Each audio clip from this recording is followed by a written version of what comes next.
Hi, my name is Jimmy Wu, and I work for the Translational Research Institute for Space Health, TRISH.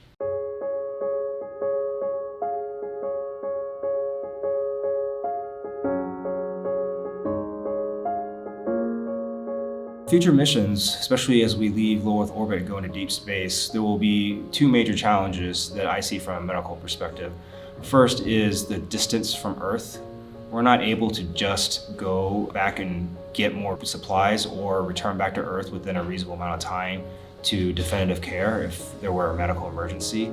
So we're looking at technologies that enable the crew to render and provide their medical care autonomously without aid of experts that know how to use the equipment or how to interpret the data. We need the crew to be self-sustaining and be able to render their own care.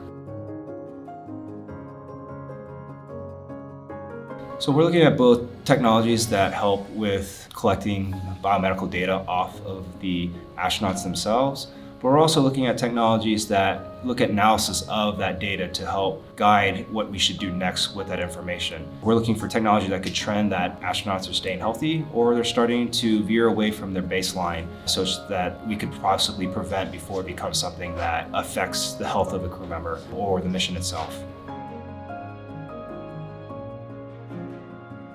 So our medical technology and devices team is looking to see how we can develop the next generation of diagnostic and therapeutic technology to help keep astronauts and humans healthy. This includes being able to see what's wrong with them and also to see how we can help treat it if what's wrong with them has a negative effect. But we're also looking at trying to see how the astronauts are performing, because astronauts that go into space are high-performing folks, and so we want to keep them high-performing in spaceflight as well.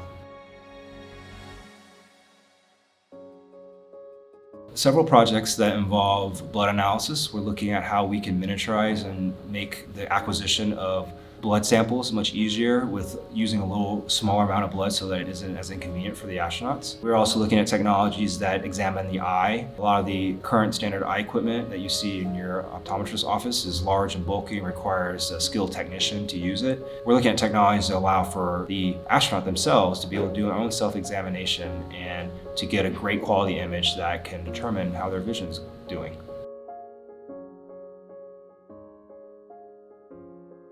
So the medical technology we would look at for a mission to Mars that involves a lot of autonomy so that astronauts would know what to do in a medical emergency involves having devices that are easy to use so that they can get accurate readings of their health.